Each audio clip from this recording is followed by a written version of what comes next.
And that's called a mistake on taking us live. Go ahead, Dave. This is not SeptumSin versus the world.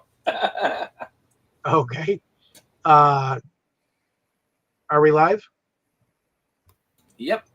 Alrighty. Hello, ladies and gentlemen. Welcome back to another exciting film journey here on Inside Movies Galore. I am one of your hosts, but tonight we are continuing our Christmas month here, and I believe our good friend Brandon has subjected us to two unknown short films. Well, actually, they're kind of known, but in any case, Brandon, why don't you tell us a little bit about the films you had us watch?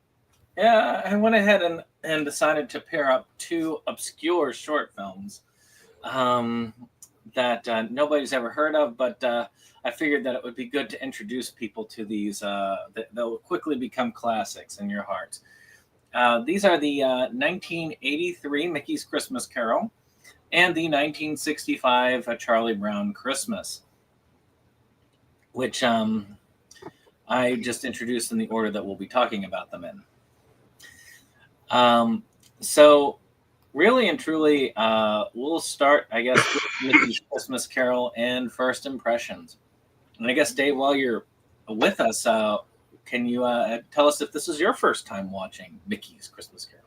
Mickey's, yes. Well, no, actually, no. Actually, I've seen it once. It was years ago, and I haven't seen it since. I know technically I probably should have grown up on this one a little bit more, but I guess not.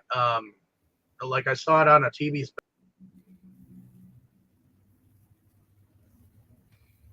Well, that was a good, at least we had a good cutoff point there. But we'll get back with Dave when he comes back on with us. But until then, Tammy, was this your first time watching it? Yes, I haven't seen it before, but I thought it was cute. I liked one thing that David commented on too was I liked all the different characters that were in it. You know, you had a wide range of characters in it, which made it fun. So. Yes, something that you kind of had in common with Muppet Christmas Carol in a way, because a lot of them are just recycling all of the characters they have into these roles. Yeah, and I that's what I thought it was neat about it, because you got to see from all different. It's like, oh, those are from that movie. Oh, those are from that, or those are from So, it was cute. I liked it. It was quick. It makes it even more likable. All right. So, Jake, was this your first time watching Mickey's Christmas Carol? No, it wasn't. Honestly, this is one that I don't think I'd ever seen the whole thing growing up. I don't know if you showed it to me first or if I saw it. I really have no idea when I first saw it. And I saw it, if I had to guess, this may be a third or fourth viewing at most. But I know a few parts of it. And certainly it's almost ironic because in almost every version, the Ghost of Christmas Yet to Come is silent. And in this one, he speaks. And his I think there are two lines, but the first line, "Why, yours, Ebenezer." I always think of that. It's like one of a handful of, I must have seen a special that it was in, And I saw that dozens of times growing up. That special that had that scene in it. So the movie definitely left an impression on me, even though I can't swear to it that I saw the whole thing growing up. Other than that, I've always enjoyed it. It takes a lot of sometimes surprising liberties with the source material. They definitely rewrote it in a way that most Christmas Carol versions don't. But all the bullet points are there just in a super condensed version. But yeah, there is the same feeling you get with the Muppets of, oh, well, that character's that. Oh, okay. And that one's that one. And it's kind of fun seeing how everyone shows up. Although I'll talk about a couple of specific ones as we go into the discussion. But it's enjoyable. It's one I like revisiting every now and then. And certainly we'll talk more when we get to the second one. But I feel like this one has more rewatchability and holds up better. All right. I mean, out of the two tonight. Yeah. So, this, I guess I'm the only one here who this was a staple growing up for. This is, to me, what Muppet Christmas Carol is to a lot of people in that slightly younger generation. Which I guess makes sense. This came out when I was 4. And though I didn't have access to Disney material, well, actually, I guess I did because it came on ABC when I was little. So I originally saw it in black and white because when I was 4, it was a black and white TV in the house. And I don't remember too much of it other than just some basics, and I was afraid of the Ghost of Christmas Future. And it's actually the first time I ever watched a Christmas Carol in any format. So I guess that alone solidifies it as a staple for me, or as a nostalgia piece for me. I always used to think it was much longer than it really is, because that thing goes by quick. Yeah. And I don't know. It's held up for me over the years as I've watched it, and I upgraded to the Blu-ray after a while, because this is one of the ones that also was a teaching moment for me about why you never trust digital purchases, because Disney was famous for taking this one and a couple others of theirs down. If you had bought it on Amazon digitally, they basically said, all right, well, you've had what you got, so now we're taking it back, and if you want to see it again, you're going to have to buy it again. Which, that told me, okay, well, I'm glad I have it on DVD. And now Blu-ray. But I saw this many times growing up. What year did the Mickeys come out? 1983. Yeah. Like I said, I was 4. I guess I'm kind of surprised I hadn't seen it. That is a surprise, because that was one of those Disney staples in the 80s. Apparently, it was released originally as part of the re-release of The Rescuers. So if you went to see The Rescuers, you would have seen this beforehand, which is kind of cool. But And I actually, in the 80s, when it came out, I was only like 11 years old. But I mean, when I got older, I had Disney Channel for quite a few years, and I don't remember ever seeing it. So I know this had to have played sometime during December when it was on Disney. But you know how it is. It's just weird how sometimes things like that can pass us by. Mm-hmm. Well, I guess let's just go ahead and get started with this. This one, of course, Scrooge McDuck plays Scrooge, which I think is very apt as far as characters. And I actually think he's really good. when it comes to playing Scrooge. Matter of fact, he plays one of the crueler versions of Scrooge, almost comically cruel in some cases. Yeah. Some of the comments he makes as it Yeah. goes. It was like one of the best lines in this is when he's talking about Marley. And he says he left I'm on me my phone. money to buy his tombstone, and I had him buried at sea. Yes, that was great. So, Dave, did you want to finish your first impressions? Where did I leave off? Does anyone know? I just you had said that this was this may have been one of your first times viewing it, or you hadn't seen it very often. If you did, I think I only saw it once on a Christmas special. It's exactly like the Christmas special that I know they did for the Flintstones. I know I only saw it the one time, but at the time I was actually able to, see it, but I'm not sure how much of it I entirely fragmented in my mind together, because some of it was like new to me, even though I know I saw it. It's just seeing it in my mind, in my child's mind. I remember the Grim Reaper looking dude as death, and Scrooge McDuck, when he was talking to Cratchit. That's about all I remember in the whole thing. I didn't remember the weasels. And I didn't remember the dudes from The Wind and the Willows showing up. So, but I enjoyed it for what it was, and glad I was able to see it again, even though it was so short.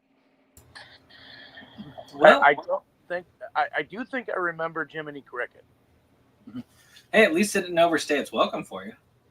No, it didn't overstay its welcome. It's just, I like a more detailed Christmas Carol when I'm watching one. So this, I probably won't return to this for a little bit.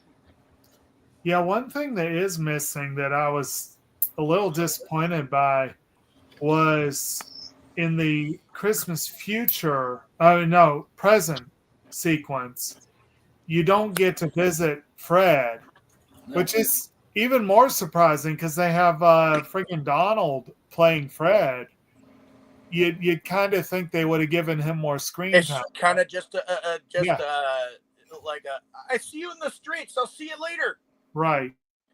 Yeah. I was disappointed because in the past, every Christmas Carol they always show him as a boy at school, and that wasn't in it. Yeah, they kind of skipped the Fezziwigs party when they did the past, but they only had 30 minutes to fit it in. So I feel like when you have that much time, at least I can say they utilize that time wisely. Well, yeah, it's just that him as a boy at the school is kind of like always,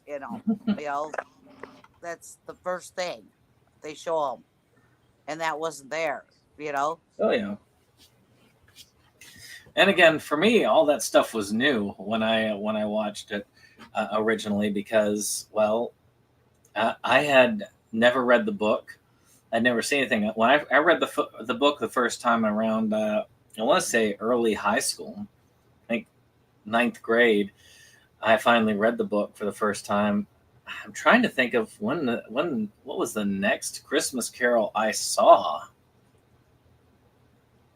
Scrooge, I think. I think I saw Scrooged. That was my second Christmas Carol that I saw when I was growing up. Let's. And Mr. Magoo's Christmas Carol, also a short one. But did do him as a boy. But of course, you have the same basic office setup. You've got Scrooge counting his money. You've got Mickey as Bob Cratchit, and him talking about trying to thaw the ink out. And unlike in the previous one we watched, Scrooge doesn't even give him a full day off, half a day. I probably should mention, as far as my background with this one, though, I came into this kind of backwards because this was one of the first productions to really feature Scrooge McDuck. Although, of course, here he's Ebenezer Scrooge. And Alan Young, I think this was the first time that he voiced him in a Disney production. And he would go on to voice him in DuckTales. And I grew up with DuckTales. So to me, that's what I more know Scrooge from. And every time I watch this, I have that thought like in the back of my brain, you know? Oh, it is that same character. Yeah, it is. He's a Different little darker, and like you said, some of the stuff he does in this movie is pretty dark. But I mean, he was talking like with glee about getting somebody to take Right. a loan at Right. 80% interest compounded daily. I'm like, good God. he'd Of be course- right at home. And You still have the two people collecting for the poor, and they're played by the Wind in the Willows characters, Muskrat and Mole, and of course Donald as his nephew, which actually works well because technically Donald is Scrooge's nephew, so it does work out well in that regard. But I thought it was kind of funny how he does do that whole thing instead of the whole. They kind of make him much more of a crueler, but more conniving also as a Scrooge. He's like, "But gentlemen, if I gave you money and you gave it to the poor, then they wouldn't be poor anymore. And I would put you out of a job. Don't make me put you out of a job." on Christmas. Yeah, that was very sneaky. I enjoyed that. He didn't seem so gruff as other Scrooges. Probably because he was kind of in a way kind of comical instead. Yeah, he Or, was more you know, comically evil. Right, like he was misleading too, like you just said. So you were like, oh, is this Scrooge gonna be different? Nope, I guess he's not gonna be different. He just So- figured a different way of doing it. But and then of course, the whole thing with him. Of course, you have slapstick with what you would get with Donald Duck, with him basically pushing the reef over his head and kicking him out. But this one is a very different. I think this one is a different take subtly than his nephew is normally, because normally the nephew kind of it wants him to join him, but also kind of has this backbiting nature, almost a minor cruelty at his expense. Donald does not project that at all. He's just like, "Hey, we want you to come in here. Don't you want to go this with the candied yams and fruit?" Which is kind of ironic given how Donald usually behaves. Because he's got a temper for one. Maybe that's why they decided to keep it short, because they didn't want him to, lose his temper. Right. I mean, when he gets kicked out, he just comes right back on and just hangs the reef from his knob. What are y'all's any thoughts about these scenes so far? Just the whole office scene with Mickey and Scrooge and all them. Well, you don't entirely think that Mickey is entirely cowed by Mr. Scrooge, but you definitely get the humble Bob Cratchit type character, Right. Mickey was definitely well cast as Bob Cratchit in this. Although it is kind of interesting that they call it Mickey's Christmas Carol, and he really has even more of a small role than Cratchit often does. Well, I mean, if they called it Scrooge's Christmas Carol, nobody would watch it. They could have called it Scrooge McDuck's,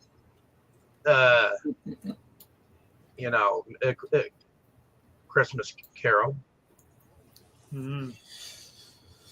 But yeah, it's Mickey certainly is an effective Cratchit. There's no question about that. I think the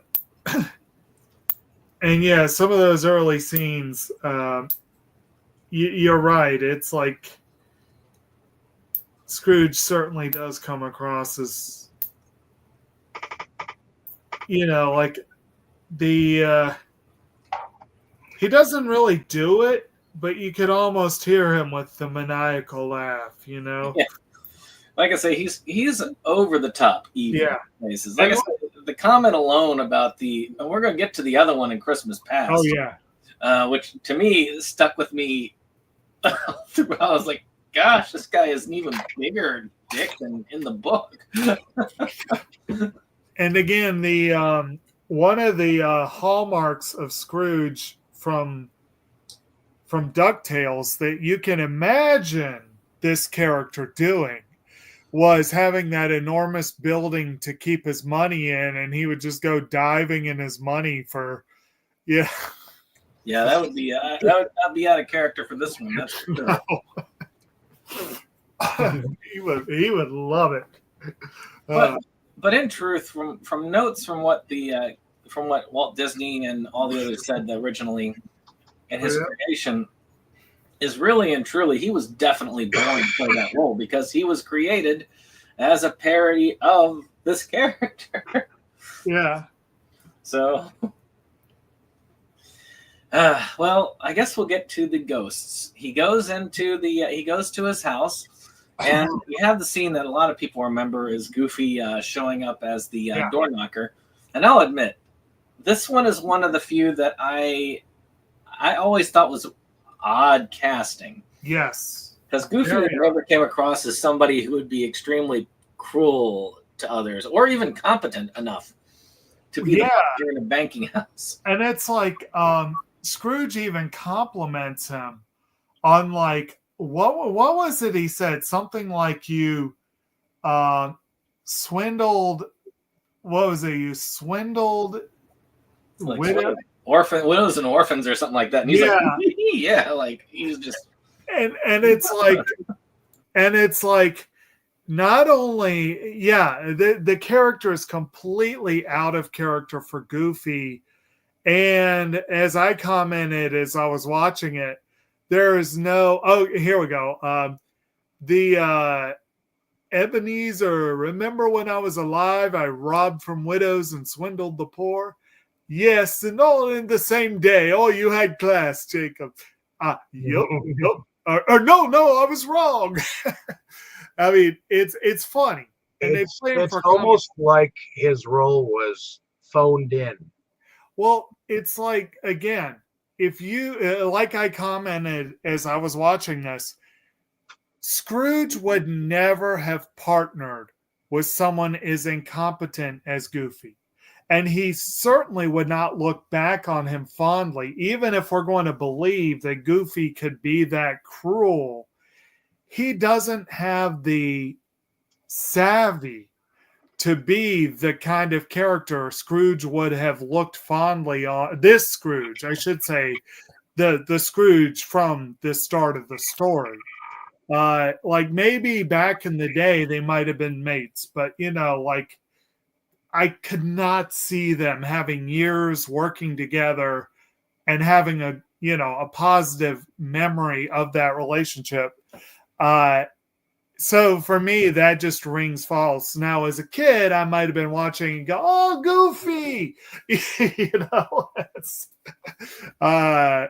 I don't know because I never saw it really as a kid, but I think I did see the scene of him grabbing the doorknob and Goofy. I think I saw that as a kid.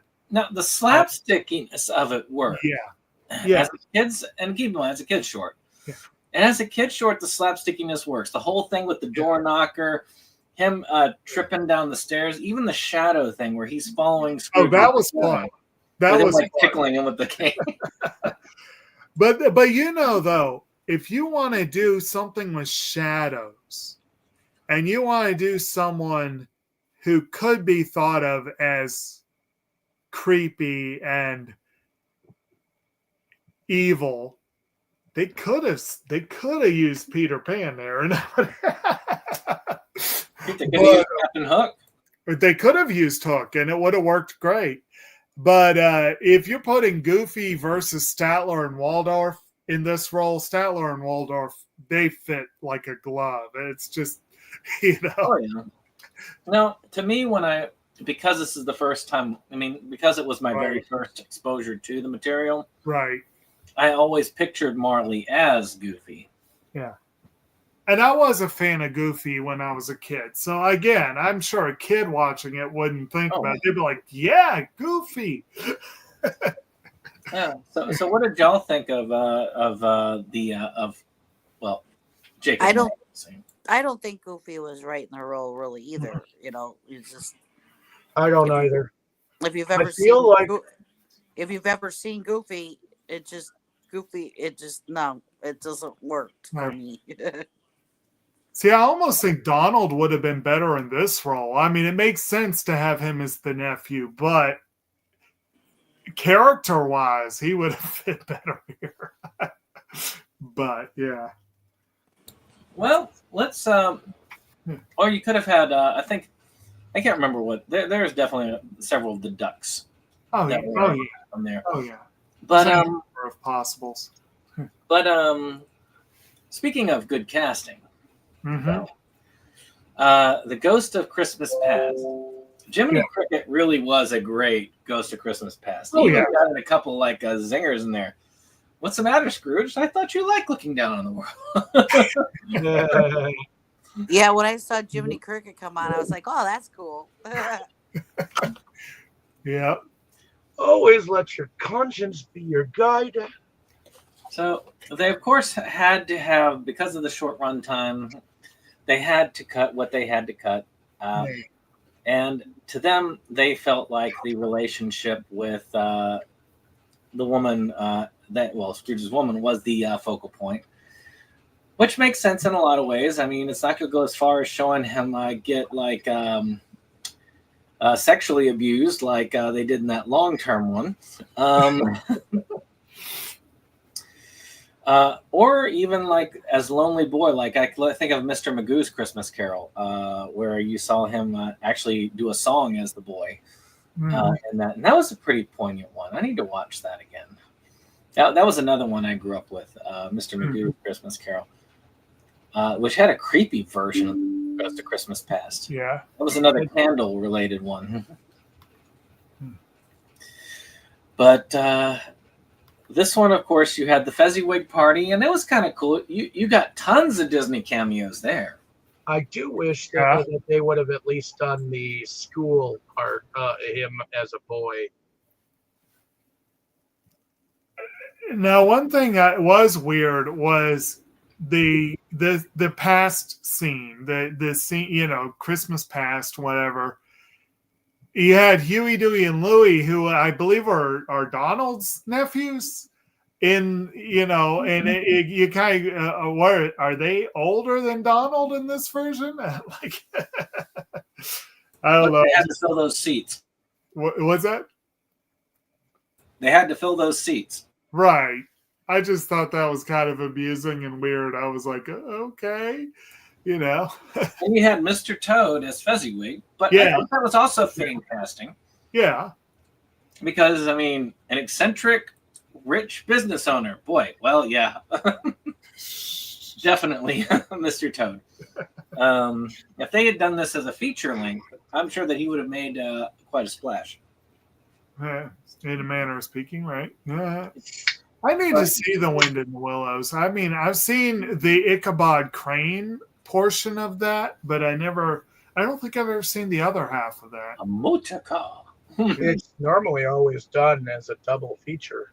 Yeah.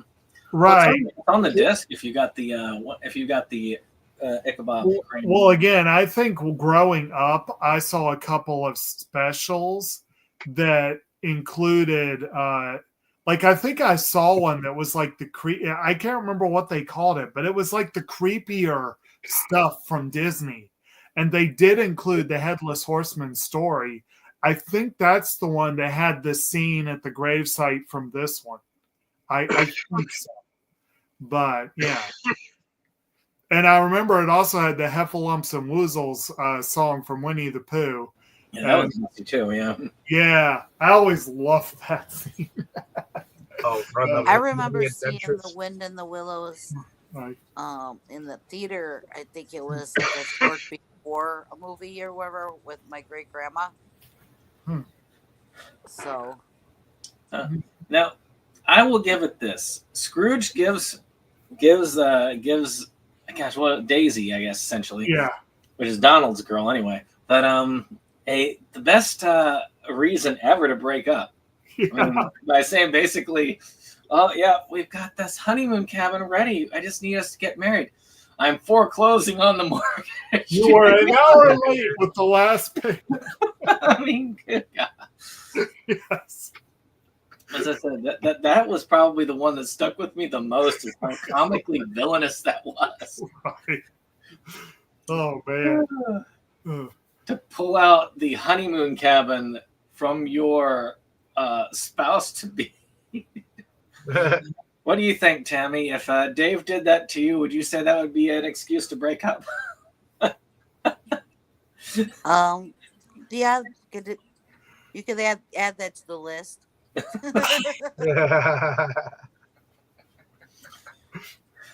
But to me, that was, and I also did like how she slammed the door and all of the coins went down.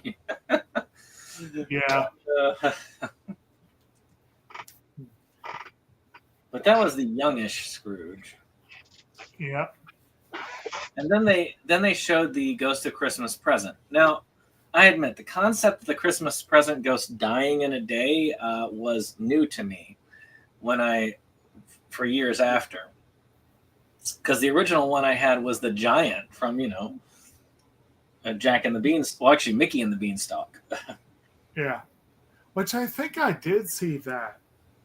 I think I did. In a way, it kind of works in multiple ways because it shows them cutting a bean like at Cratchit's house, which is also a callback to that particular short. Right. Well, they literally are sharing one like bean that they're cutting up. Yeah. And like this little bitty, like I guess it was like a canary or something like that. Like not a big bird at all. Yeah. But I did love the imagery of the giant going through and just lifting up roofs of different houses. That woman screaming. It's like, ah. Sorry. But what did y'all think of this particular ghost? He fits the typical, other adaptations. Usually this ghost is a plumper person of some sort.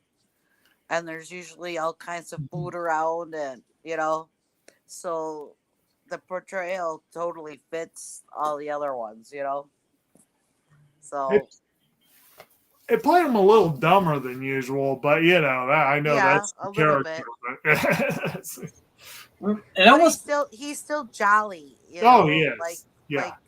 like all the other adaptations. He's jolly. He's gluttonous is what you want to say. A little bit. I mean, this is another one of those that's a lot like A Muppet Christmas Carol, and I would actually be willing to say that Jim Henson and a lot of the people involved in that had seen this before, and may even have taken some ideas, because it's the idea of those characters actually playing roles in this. I mean, if you look at it like that, it makes more sense of, well, this is Goofy trying to play the role of Marley. Yeah.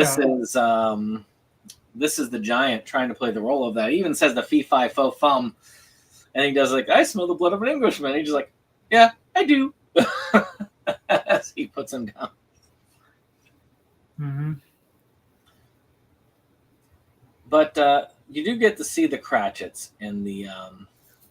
Oh, I like when the giant's walking down the road and he opens the top of that one house and the lady scream. Yeah. I always like That's- the lamppost he uses as a flashlight. Yeah, I thought that was kind of funny. He just clicks it and it just, ooh. Right, but he like when he lifts the top of the house off and you're he's Right. whoops. I always loved that part as a kid. And they always make food look much better than in real life in these things. Right. Well, he said straight up it was what did he call it, the food of generosity, or which obviously that should look good, right? And I do think there are some really good lines in this if you listen to it, because I mean it's that whole thing is like generosity. Nobody's ever shown generosity to me because you never gave them the chance, which is a great line. Not from the book, but Right. a very good summary of that scene. Mm-hmm. But you have them carving up the pigeon that they captured off the street, and Alex like, well, what's that simmering over there? That's your laundry. Yeah. But it makes sense, and they have a very compelling Tiny Tim. Is this the only version where he has Cratchit doing his laundry? I'm trying to remember. I don't know of any other version that Cratchit does his laundry. That's when that part came up, it was just kind of like, oh, okay, because he said something about, well, yeah, I gave you this raise 3 years ago, and part of it was because you do my laundry. Yeah. And Actually, real quick, Brandon was talking about the great lines that aren't necessarily in the other versions. There's that line in the first scene after the people leave that were collecting for the poor, and Scrooge is like, "What's this world coming to, Cratchit? You work all your life to get money, then people want you to give it away." Right. It's like, it's good times. Now, I do feel like this one is fairly effective because it does show a family that is thankful for what they have. Yeah. Even though what they have is not enough. Yeah. And well, also, even though they don't give any lines, apparently they were going to, and they got cut for time. But it's like, I think it's Tim who says like what a great man Scrooge is, and like just the sadness in her expression when he says that. It's like that was a nice little bit of animation I think they did. Yeah. I mean, the fact that they care about each other, that they're so thankful for what it is, that's the thing that touches Scrooge the most, especially with Tiny Tim's generosity, sharing that little like pigeon leg with his father. Oh yeah, I guess that probably was a pigeon. Now that you mention it, it makes sense. Canary pigeon, Yeah. Could have been a parakeet. They got parakeets in London. Yeah. They may not be native to London, but they definitely have them. So they, of course, Scrooge is touched by this, and they have that same old. But of course, then he enters into the fog, which turns out to be cigar smoke, which I do like that way of doing it. Right. And they just go straight on to kind of combining the grave scene with a little bit of the thieves by having them kind of trash talk him. Yeah. But he's also noticing Tiny Tim's death. So in a way, using that one setting to the max by showing the death of Tiny Tim, and in a very good way. I mean, showing the single tear, showing that. It is a very moving scene. Mm-hmm. And putting the crutch on the grave. Yeah. Well, we do look at what's missing from this, but for what's there, I mean, they really do make use of that time. They work at it. Oh yeah, yeah. This is a good example of how to condense a story. You know what I mean? Like, I see ones like I've said this before about the fourth and fifth Harry Potter movies, also the movie The Light Between Oceans. I watched all of those having read the books, and I feel like the movie is like watching the book in fast forward. But then you see, one like this where you're like, okay, I could see they cut this, and this, but it doesn't feel rushed, and it feels like they hit most of what they needed to. So, good on them for that. And I do think if you were a kid and this was your first exposure to it, Yeah. all of the points would be there. Oh, yeah. Yeah. And especially when you're a kid, again, that's been like, I watched this one. I watched the one we'll be covering in a few minutes. I watched the Garfield special, the Will Vinton claymation special. All of them are under a half hour long. And when you're a kid, you don't really realize it. You're enjoying them, and you don't afterwards. You're not like, that's it. What? Well, we watched the version. You're just like, let's watch it again. We watched a version this last week that I came across that Vincent Price is their narrator. It's from like 1935. Oh wow! And that one is cut pretty good too. It's cut a lot, and it's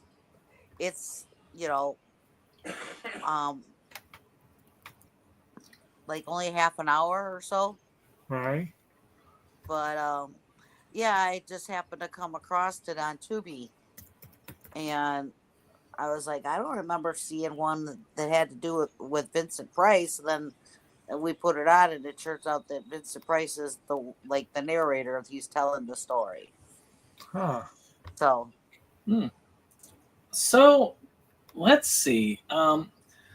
This scene, I'm going to say, this to me is still the most effective out of what I've seen. I've seen a number of them, maybe not as many as some of y'all have, because I know some of y'all have seen a lot of versions of this story.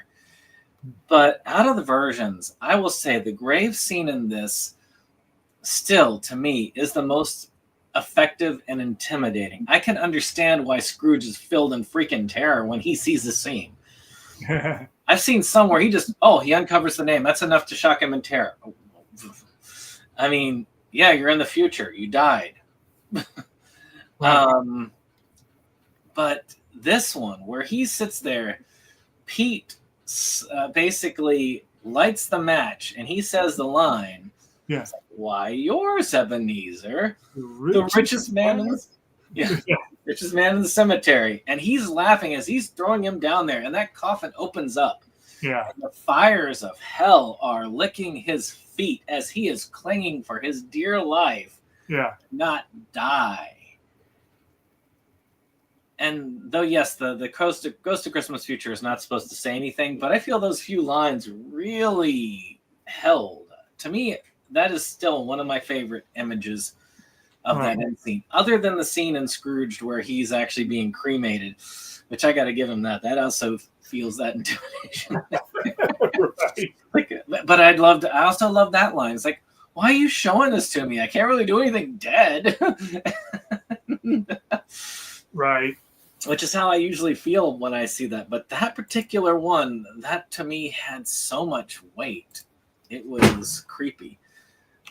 But I was also a kid when I first saw that. So I was actually 4 when I first saw that. So what did y'all think? Did y'all feel that at all? I don't know whether it would, like I say, y'all did not see this as children, so it would be different. Well, it's like I said, I saw that scene as a child, and it did leave an impression. It was very memorable. But yeah, I thought it was quite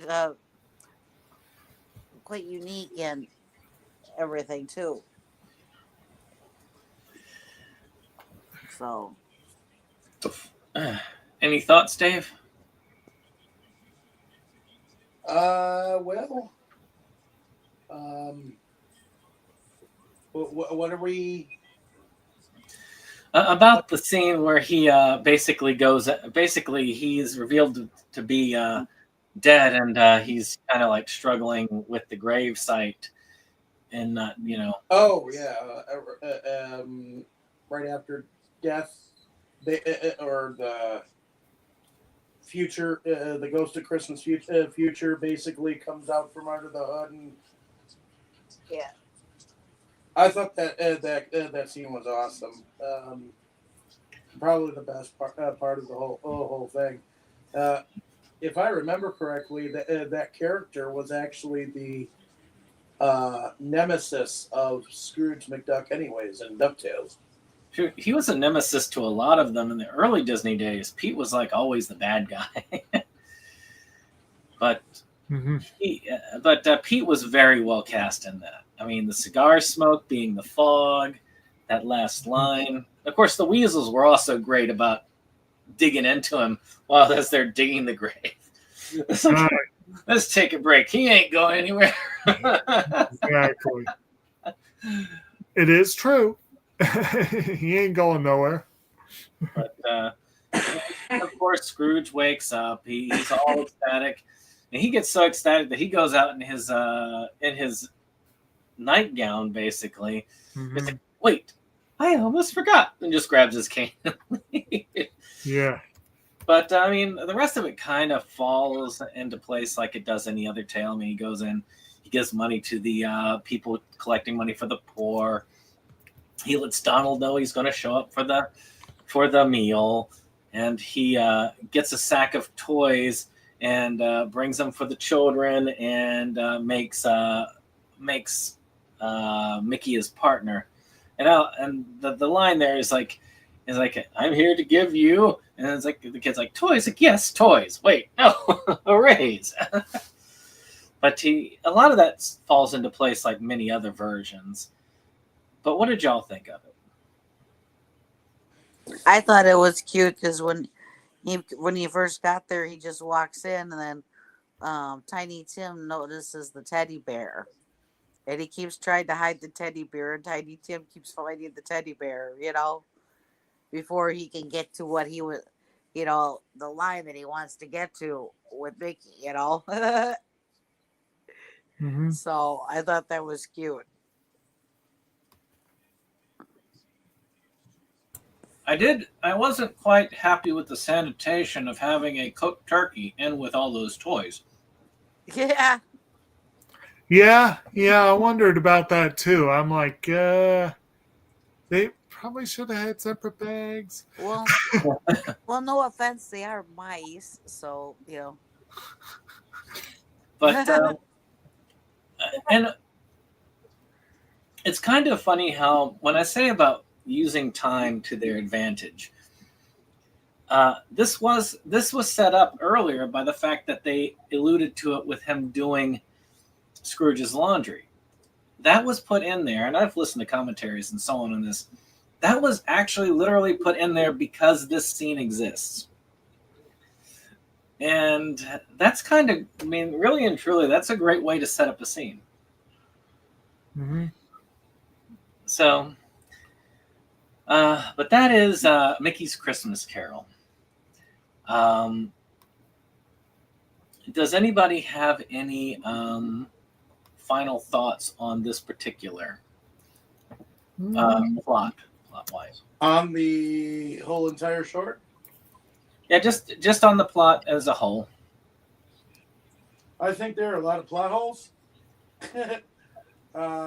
Because I'm so used to so much more. But if you had never, for a short film, it's okay. If you'd never seen or read the story before, do you feel like you would feel the plot holes? I would never have actually gone into this without knowing the story. But yeah, if I wouldn't have never seen it before, I probably wouldn't care. But I do. And like I say, that's one of the things that's interesting is about a short like this is to make it that short. You got to break a few eggs. to get to that. And I'll admit, 4-year-old me didn't really have any interest in reading the book. I thought it was pretty decent. I mean, I guess when you've seen so many other ones, and there's certain things that you're used to seeing, like, you know, it's always the first scene with the past that you see them as a kid at school, you know. Mm-hmm. And with that not there, it was just kind of like, it kind of felt like something was missing, you know. Oh yeah. Who Because knows? Maybe we'll other cover ones- some Magoos next year. other versions cut the scene at the dance or whatever shorter, you know, and this one was the opposite. It focused kind of more on that and then cut other things, you know. So, but I think it was still pretty decent, you know. Like you said, if I hadn't seen all the other ones before, I never read the book, but if I had not seen all the other ones before, would I find it enjoyable? And I would. So, let's talk real quick about some of the production. The animation, I thought in this was top notch. I mean, it was Disney top notch in my opinion. But what did y'all think of the animation in this? It's pretty solid. Yeah, I thought the animation was great. I like, well, like I said at the beginning, I like the use of all the different characters, you know, because that was kind of part of the fun of it. Was like, oh, I know that one, and I know that one, and I know that one, you know. So, any thoughts on production, David? I thought the animation was pretty solid, and I mean, they used a ton of their older characters, which is great. I'd rather them use some of their already known characters. You know, and I think they were pretty solid. Well, like we said with Goofy, he was like miscast. You know, I would have expected someone else. I don't know who right offhand, but definitely somewhere else. Donald Duck is definitely a candidate, but you know. But I think he was right in being his nephew. I think Donald Duck, even though he could have been a candidate, I think he was better off as his nephew. I do think that he was better off as his nephew because he was his nephew in DuckTales. So, well, I mean, Donald was his nephew from the inception in the comics back in the like the 40s or 50s. Not Donald's inception. Donald was much earlier, but I think Scrooge was 40s or 50s. I didn't realize that they were in comic books. Oh yeah. Oh yeah. My father had comics of them when he was a young child. So, let's see. Music. There's one main theme that runs through this, and I really like this theme. There's a guitar version of this that I really like as well. But I don't know. I just really like this particular theme. But they don't have a lot of other music. There's a little bit here and there, but this is the main one they used to refrain. Apparently, the special was partially inspired by a musical album from the 70s in which Alan Young played Scrooge. And they originally didn't think he would want to be Scrooge in an animation. But, yeah. But apparently they decided they didn't really need to make it a musical. Maybe for time? I don't know. This would have been interesting as a full length film. Yeah. And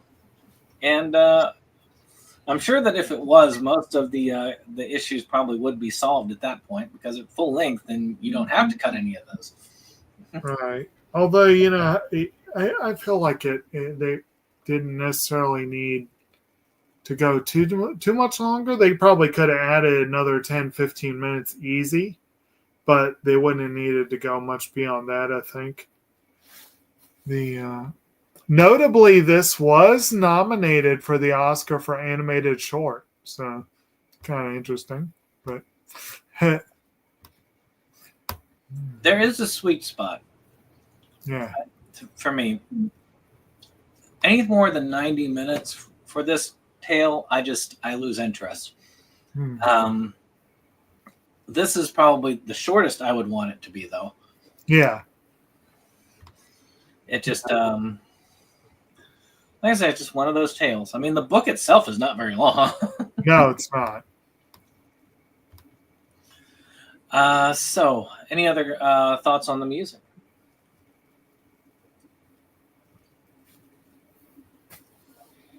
Really noticing the music.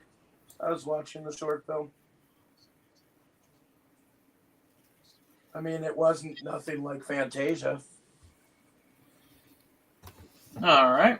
Well, let's move on to the next one. We'll get to we'll combine favorites and stuff at the end. So let's move on to another one that turned out to be much darker than I remembered it to be as a child. Charlie Brown Christmas. Of course, this one is quite different. Yes. In a lot of ways, and we're going to go back even further. So it will definitely surprise me if I hear a lot of this is the first time I've ever heard of it from anybody for this one. But we shall see. We'll start at the end this time. Jake, was this your first time seeing a Charlie Brown Christmas? No.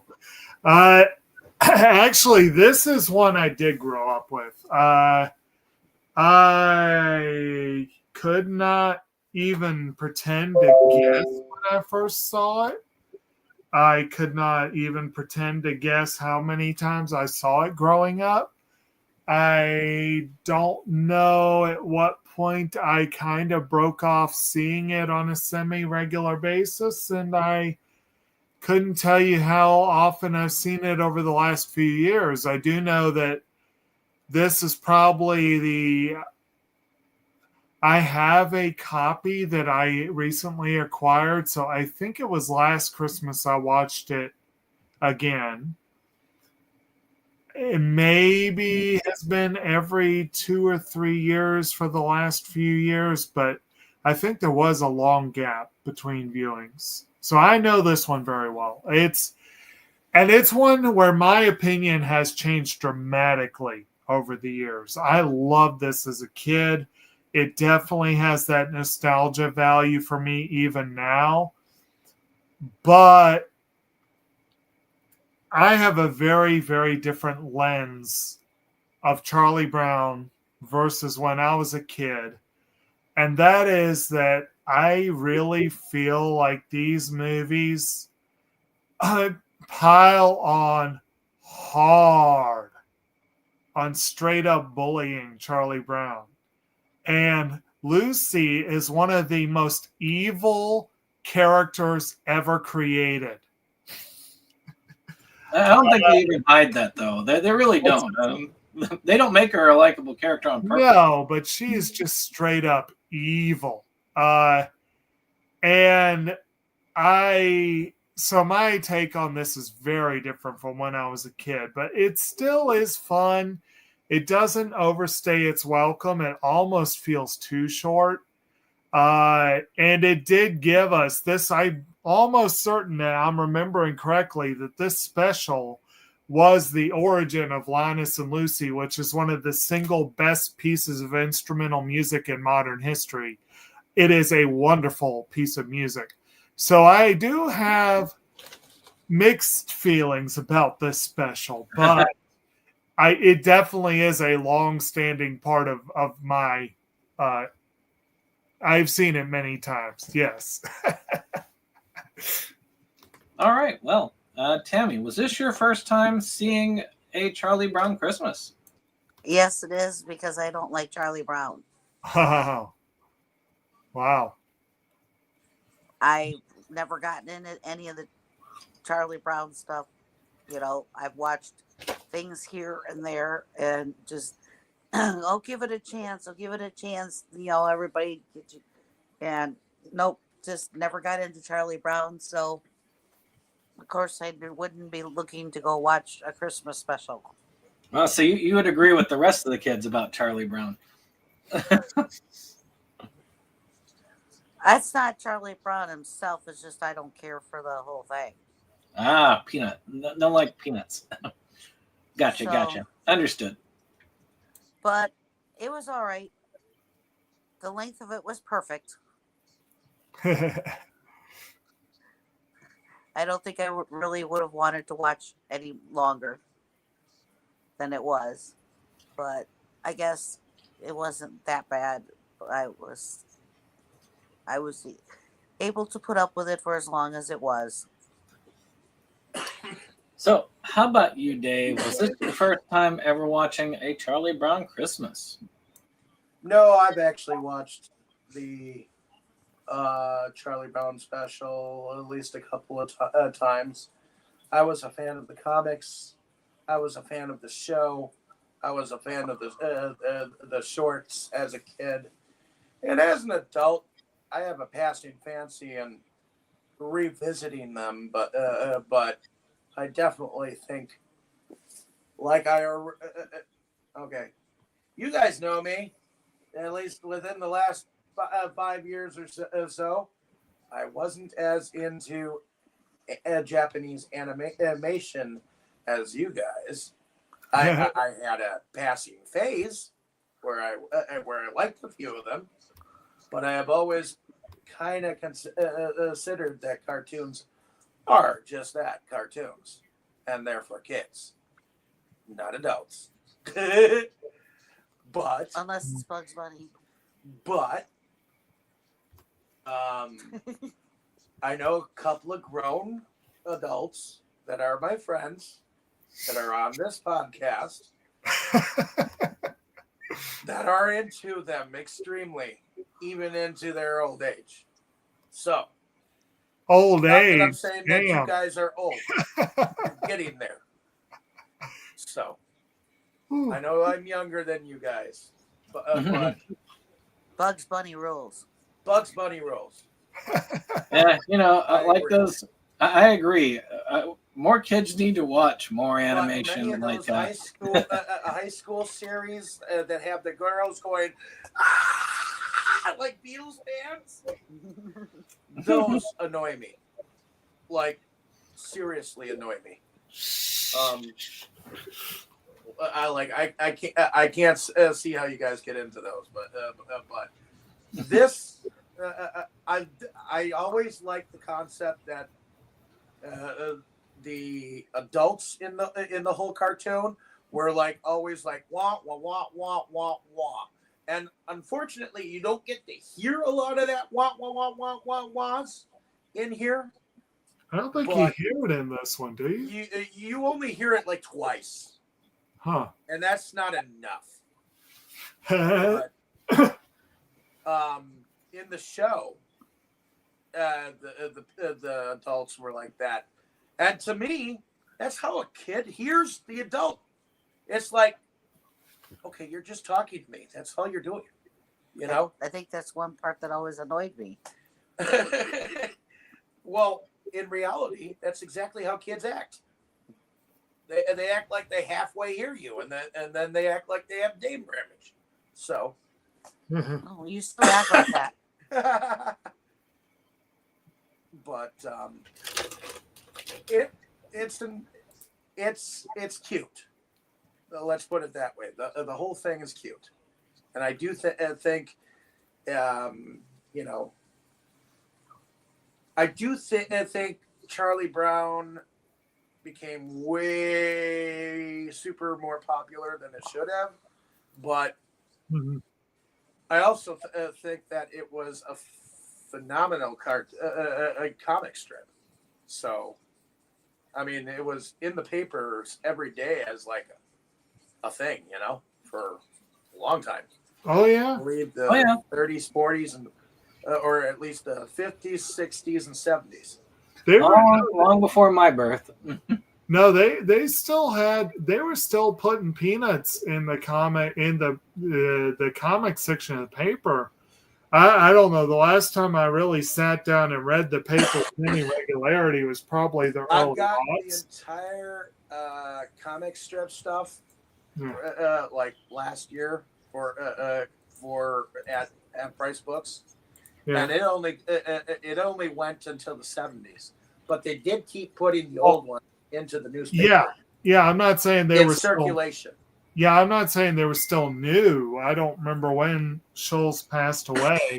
But in terms of they were still printing peanuts regularly in the early aughts, and I think they are still doing so. I think it's because generations of kids got a kick out of it. So yeah. And I would enjoy it. It wasn't the thing I sought out. Like I would go to the comic section looking for Garfield and Non Sequitur and the Boondocks. I wasn't looking for Peanuts, but I would read it because it was quick and it was amusing. Yeah, I'll admit, when I was a little kid, it was always Garfield. I always went to Garfield first. Oh yeah. I loved Garfield, yeah. But yeah, and in all fairness, keep in mind this was the very first animated feature with the Peanuts characters. Yeah, and they producers thought it would crash and burn. They did not think they had a success on their hands, and they were shocked when it turned out to be one. But I am glad though, Dave, that you have put up with us and hopefully have been able to see more nuances in some of these animated films that go beyond just kid stuff. Yeah. Especially like that kids film Ninja Scroll and well, for kids. That one was that one I knew about. I just didn't have a copy of it, and you guys got me into Lupin, which is pretty cool. And I know that he's kind of a staple of the whole thing, and he's kind of like the carpetbaggers of the animation. Yeah, Japanese Bugs Bunny, as they like to call him. Yeah. But this one in particular for me was definitely not my first time. I saw it a lot growing up because it came on TV. I didn't have a lot to watch when I was little because we had 3 channels and that was it. Christmas time, we usually have this on the air because Christmas Eve we go over to my relative's house, and they were better to do than us. And it's so old, it won't take. Well, and this would be on the TV in color, which was always good. Then when of course we upgraded and we moved up. I mean, around 6 or 7, it was color TV and all of that. And we'd always see this on the TV every year because this was one of those that would play. It's kind of funny because I remember looking at some others that are staples, like It's a Wonderful Life and what's that other one? The one about the kid who's trying to get the gun. The kid trying to get the gun? Yeah. The Christmas Story? Yeah, I mean, those were ones that I did not see as a kid. I did. Everybody had sworn by it as kids. Well, as the animated specials go, didn't you and I see Santa Claus Comes to Town for the first time together? Yeah, we saw that for the first time together. Yeah. But Sit this one on my lap, little boy. This one was right there with all the regular animated Christmas specials that I would see, like this one, Rudolph, all of those, and Mickey's Christmas Carol for me. Yeah, for me it was this one, the Rudolph special, the Garfield special, the Will Vinton claymation Christmas, the Frosty the Snowman, the Snowman, the super depressing one that when you see it as an adult, you're like, I watched this shit every year as a kid. I like the beer commercial or something like that. No, it's the drink commercial where the kid's going to drink and he won't give the snowman that, so the snowman just, you see the kid falling to the ground. But to me, and I'll disagree with Dave on this thing, I don't consider this to be one note and just for like little kids, because it hits different to adults. The dialogue is not meant for little kids. It does have stuff that most really small kids would not get on first viewing. Mm-hmm. Not all. There are some kids who did get that, and I felt really bad for those kids. Yeah. No kid should be feeling existential dread in their like early years.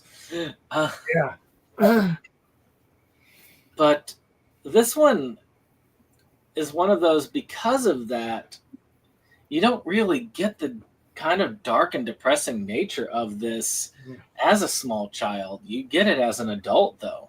You see that. You feel Charlie Brown's depression. Yeah. Whereas when you're a kid, you're looking at this and you kind of just enjoy the whole interaction with all the other kids. And the others, you kind of feel like, man, Charlie Brown is just poorly beaten on by all these cruel kids around him. And kids are cool.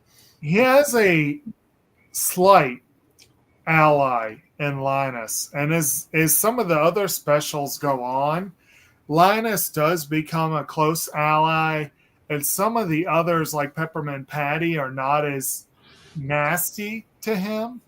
But in this special, except for Linus, they are all nasty to him. And but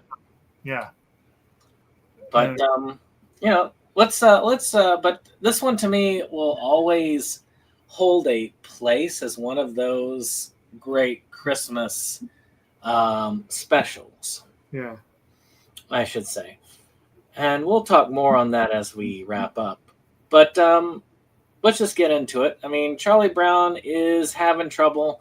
He's having an existential crisis. right. As a 10-year-old once told me in a therapy session, and I had to look at that 10-year-old and I was like, yeah, because you use an existential crisis, that tells me that you are in that. And he's basically not getting like any like Christmas cards, no attention. So he's trying to figure out like what the fuck the meaning of Christmas really is. Well, yeah.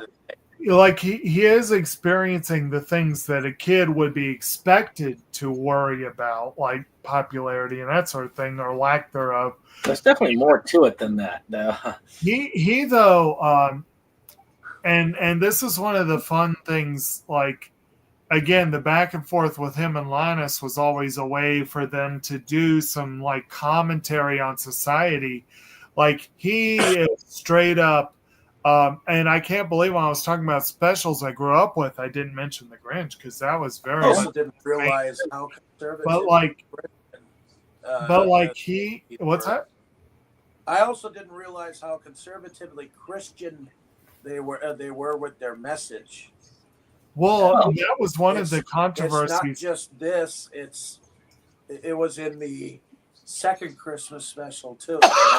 Oh, yeah. Right, but that's part of where I was headed with that, is like one of the reasons for Charlie Brown having this existential crisis about Christmas is broader than him. He is upset by the obsession with consumerism that he sees at Christmas time, and the obsession with gimme presents and trees and lights and all that stuff. And in a way, he is very similar in a lot of ways as the Grinch. Just that instead of turning that into, the Grinch is more aggressive about it. Charlie Brown is more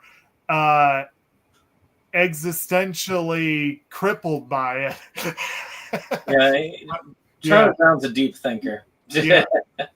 But there's a lot of similarities in that basic that comment on consumerist culture and the obsession with, these people are just not getting it. And yeah, Linus's speech was one of the reasons why the producers didn't want this special to air.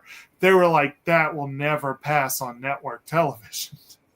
You know what's funny is I watched the South Park one, which, by the way, I haven't watched the South Park one in ages. But I went back and did that because they aped this one so much. They went back into it. The whole snow scene where Kenny looks up and they're catching snowflakes and the bird poops in his mouth. And, all of the, and they even do the whole brief thing where somebody walks up and does the whole, I think it was Stan that does the Linus line there. But yeah, there's that existential dread, that whole thing about things are too consumerist. Things have gotten away from what the real meaning of Christmas is, and it bothers him. Yeah. And all of his friends, quotation mark,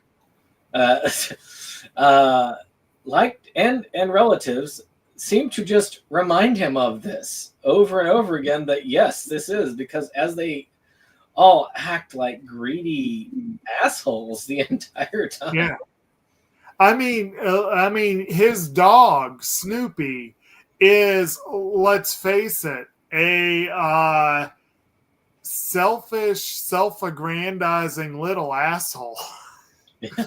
His sister is no saint either. And she dictates a letter to Santa to him.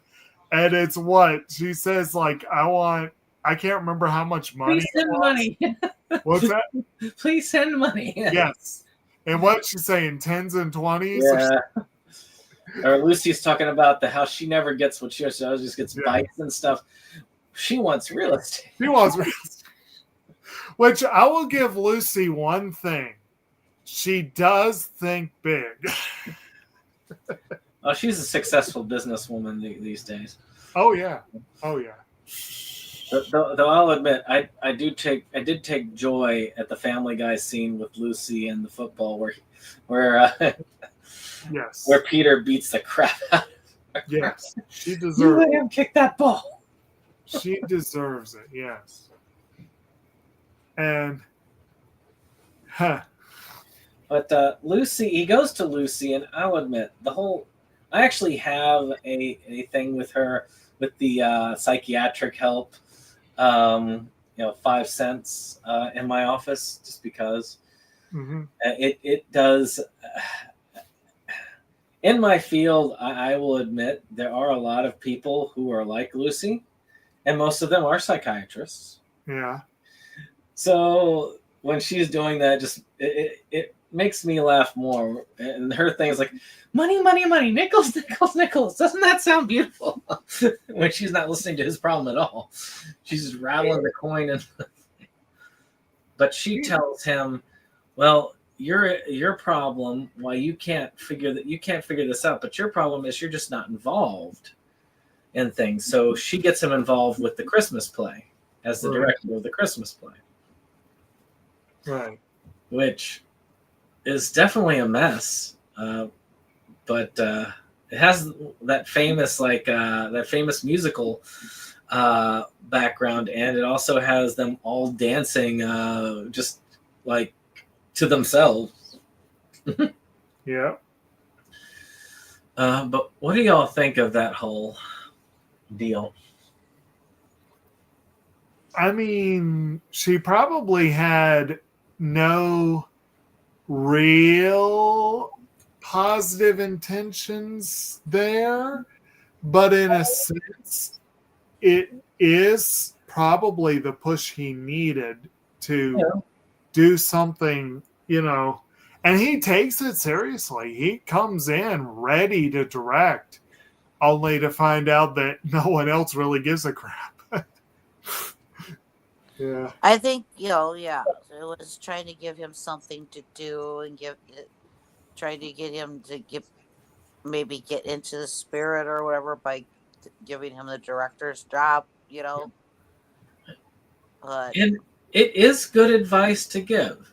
As a therapist, that would be advice I would give to somebody who was depressed and out of the season is there something you can get involved in? Is there a group or place you can do this in? Right.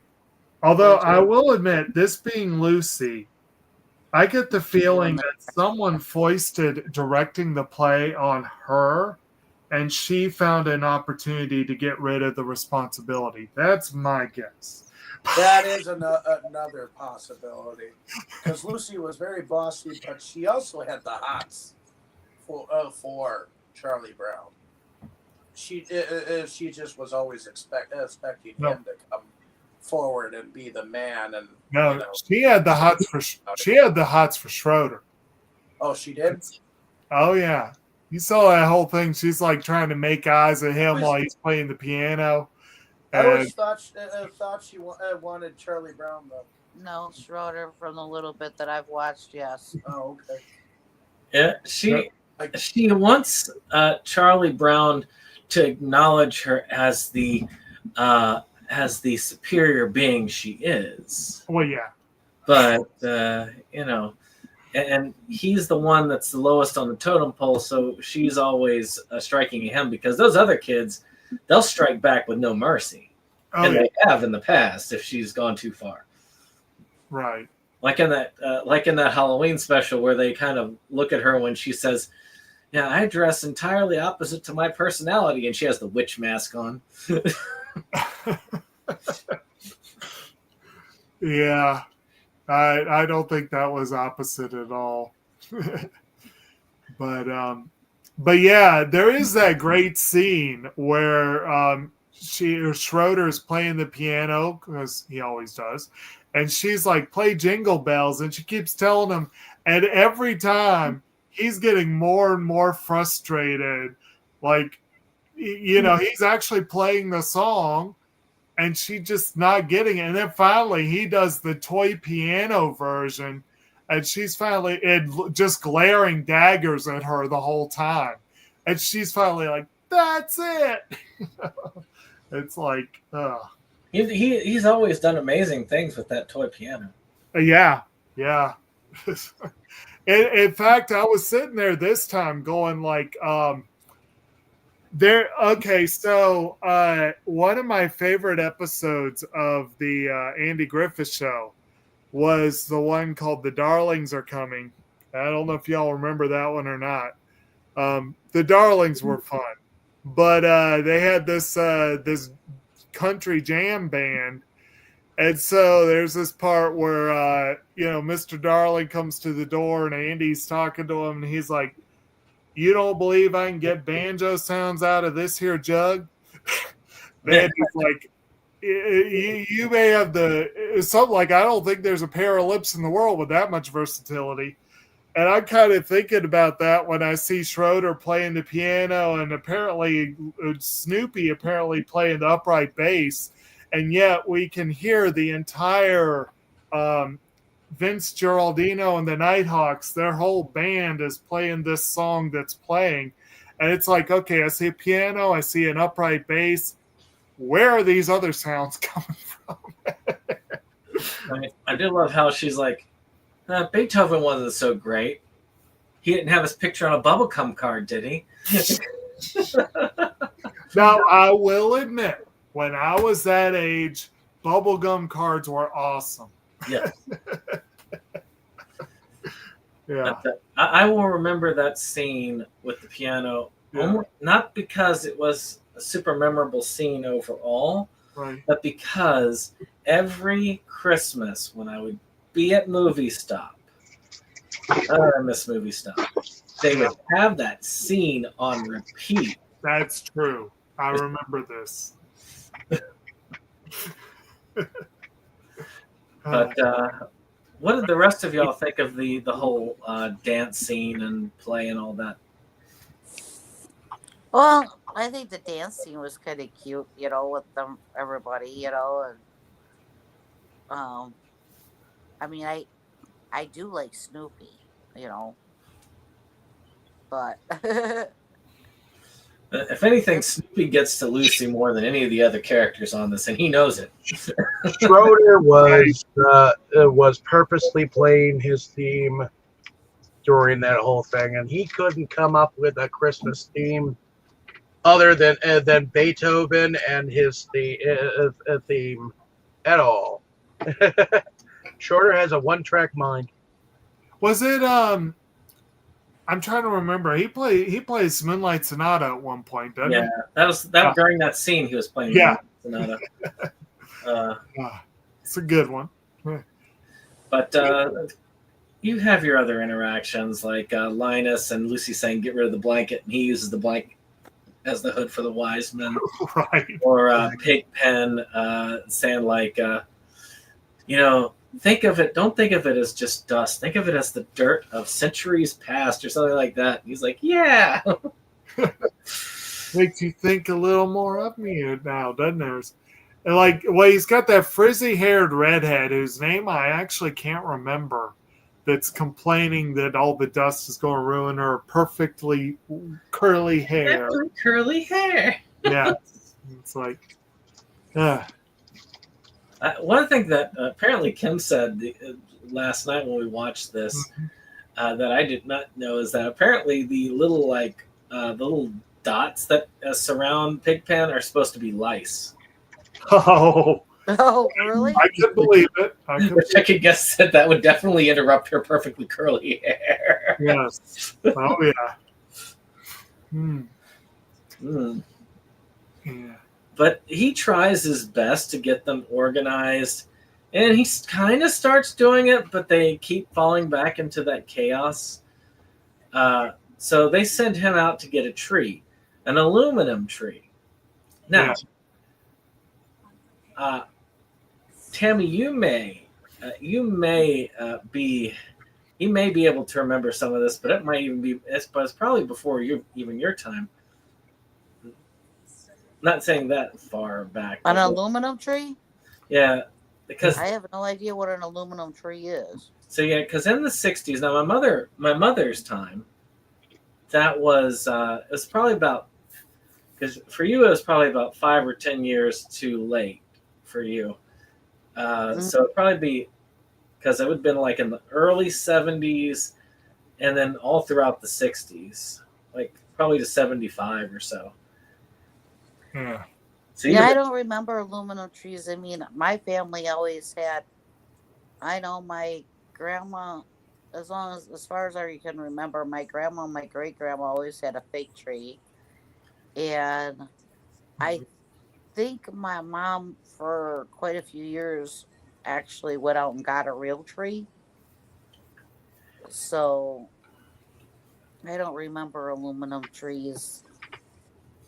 And they were really the first fake Christmas trees that they had. And they had them in all these. I got to see a few as a kid, not being up, more like in attics and stuff, because they had definitely gone out by the time I was a kid in the '80s. Yeah. But they were these trees where you took these aluminum branches that had like aluminum foil leaves on them, and you just like kind of put them together on there as they went up to the top. Yeah. They were That sounds like a hippie thing. No, it wasn't a hippie thing. They look far from hippie, really because the different. They hippies have, wouldn't use them. The branches were really like aluminum foil type stuff. Yeah, that like the pine needles were aluminum foil.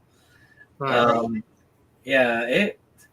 But that would have been more of a conservative thing, because that was like the way to.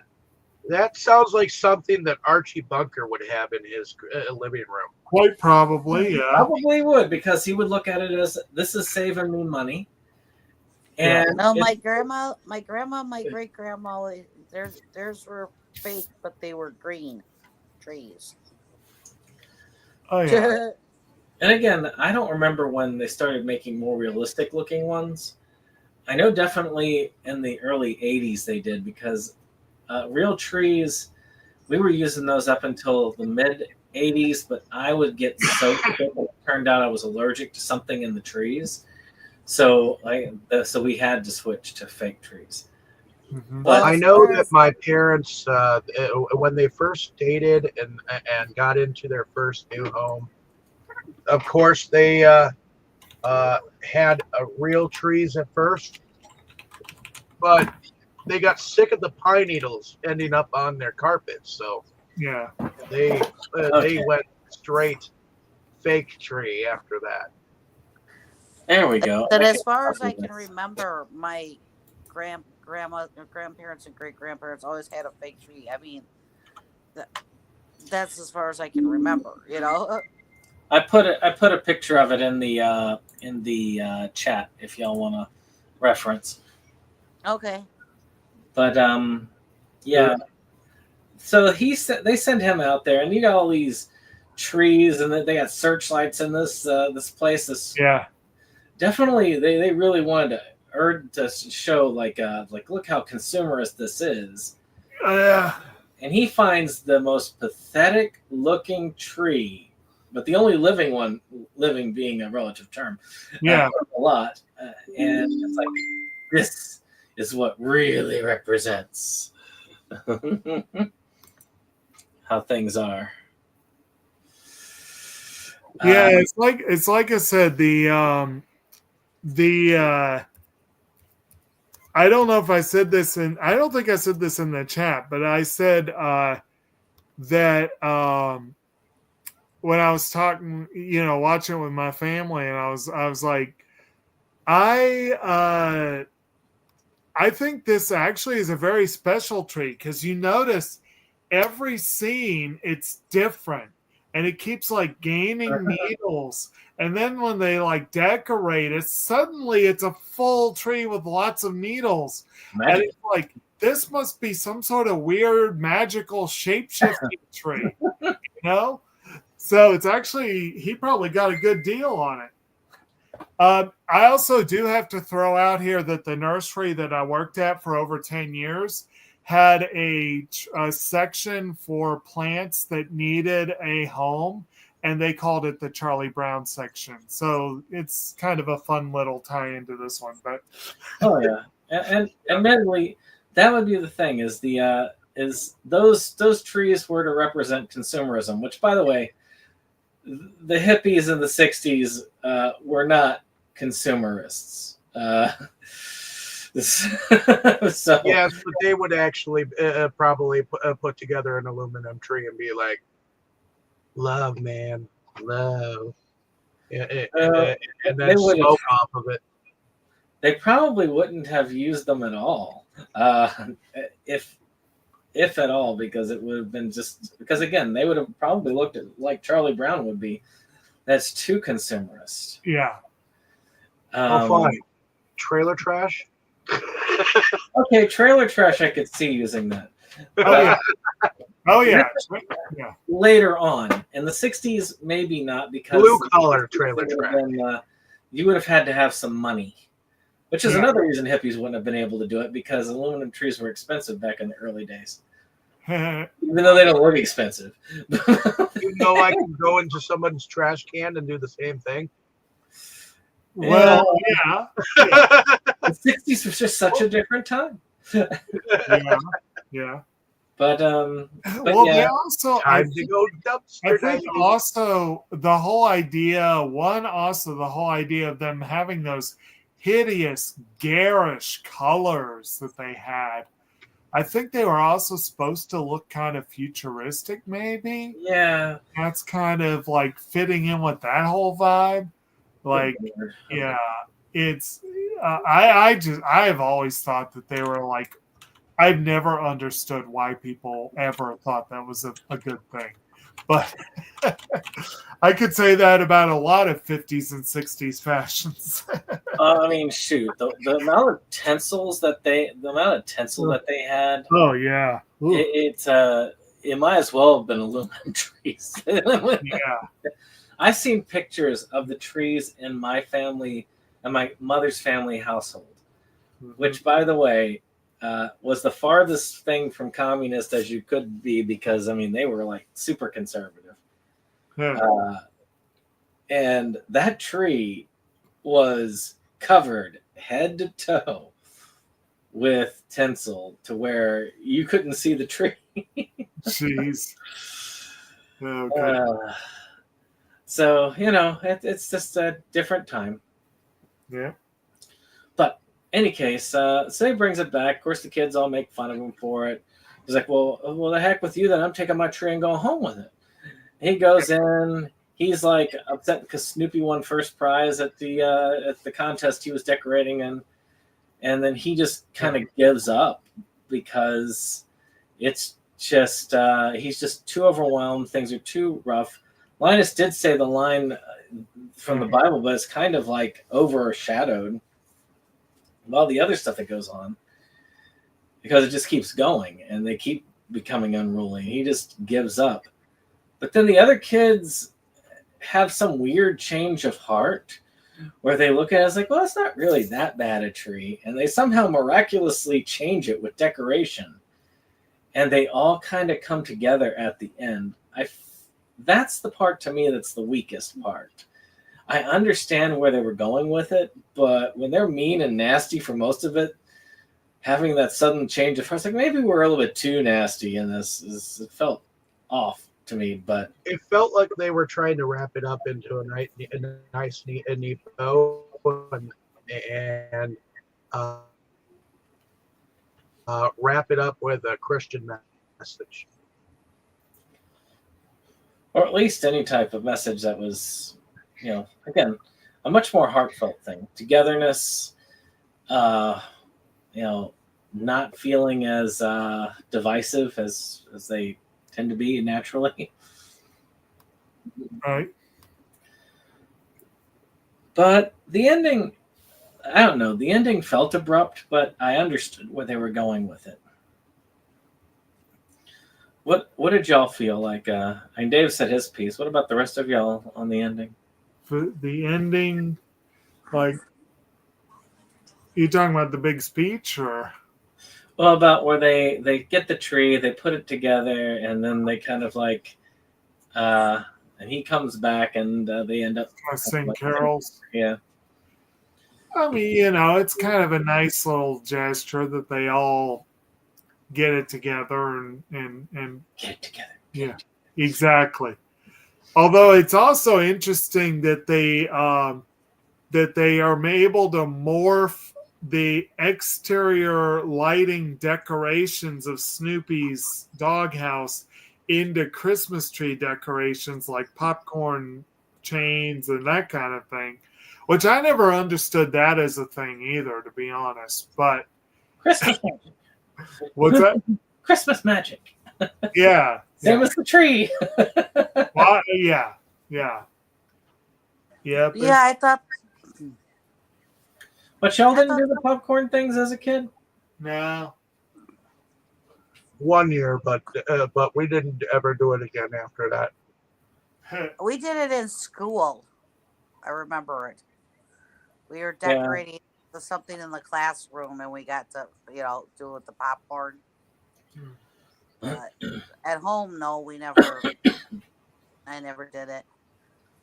So And we did it at school ourselves, and the paper things, the little paper chains. We did that at school. Yeah, I remember. Yeah, that. we did those paper chains. They also had us make like snowman cutouts. Yeah, I remember those. And the snowflakes. And I think, the snowflakes. Yeah. So snowflakes. Yeah. Well, that was a Charlie Brown Christmas. Huh. And, well, what did y'all think of the production design on the animation? To me, I've never really liked the animation style. I've always thought the characters were ugly. I've always thought that the whole thing was there. But there are certain things that I do like about it. Like, well, in this case, a lot of those aren't present. So I can't really say that. I guess I'm like Dave in that. Those things aren't present that didn't make the animation look good at the end. But what did y'all think of the animation? I don't really have much to say about it since I really didn't get into the cartoon itself. So I feel like it's definitely weak, but it's, again, for a 60s half-hour television special where the producers clearly had very little faith that it would actually succeed. And so they probably didn't want to put a lot of money into it. They did fine with what they had. Like in most of the later Charlie Brown specials, you can tell they put more money into them. So they look much better than this one does.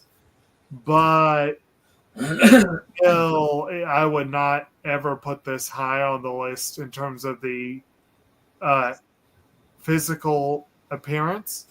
One thing that is interesting and weird and notable about this is that they had actual kids playing the kids. Yes. Which does lead to some awkward and stilted line readings. Very weird when you got the way that when they got them reading what they're supposed to be reading. Right. Especially when Sally is actually played by someone who if I understood correctly, she was played by someone who couldn't read. And so I think they were just like feeding her lines as she went. So like, it adds a little bit of authenticity and fakeness at the same time. It's really strange. It's like you have the actual kids, which makes it a little more honest, but you also have kids who are trying very hard to read stuff that may be beyond their ken a little bit. And it's a weird, awkward delivery of the lines, but maybe it's a little bit of a charm for people that grew up with it. Maybe that's part of the reason I never got into Charlie Brown is I didn't get into the animation itself. Yeah. So. All right. How about you, Dave? Anything on the animation? I never thought that that the animation style transitioned well from comic book to shorts. I always felt like they were lacking something, and oftentimes the kids themselves were mean to each other, and I think that's why later they ended up like almost turning it into an Aesop's fable ending with morals type stuff later on, because they were trying to be as dirty as they could be with their dialogue during most of it, you know. Well, there's a huge leap between this one and Great Pumpkin Charlie Brown, which I believe is the second one that they did. So it can tell this is definitely the rough sketch. The Great Pumpkin definitely had the most quotable line of dialogue in the whole series. I got a rock. So, well, let's move on to music. What's up? I don't remember seeing that one. I'll have to cover that one year. Yeah. Well, let's talk music. Okay. There's actually only out of this. There's only two pieces that are not original, which is Moonlight Sonata and Jingle Bells. Well, they also do Hark the Herald Angels Sing. Oh, yeah, that too. Yeah, there's a few. Actually, and I misspoke. I think I said Vince Giordano and the Nighthawks. It was Vince Guaraldi Trio. Sorry about that. But there is a lot of original music in there. And some of which that y'all think that y'all might look at and say, well, that's not original. That's been played plenty of times before. Yeah, in Peanut specials. Yeah, right. Which, there were none before this. So this is the first for that. But what do y'all think of the music in this particular one? I do think that Schroeder's theme is always iconic, you know? Yeah, Linus Lucy is an iconic theme. There is no... Yeah. da, da, da, da, da, da, da, da. Yeah. Yeah, there's a few themes That, listed.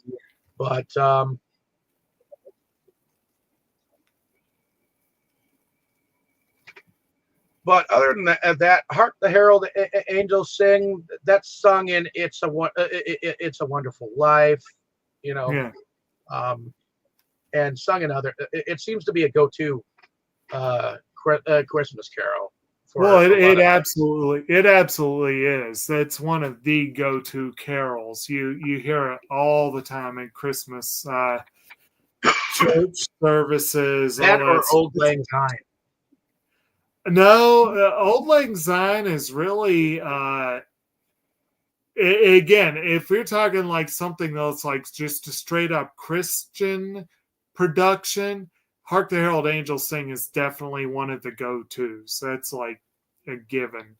For Christmas more generally, yeah, I guess you might hear Auld Lang Syne sometimes. Although that's usually more of a New Year's thing for most people. At least I always thought it was. To me, I don't say this very often, Yeah.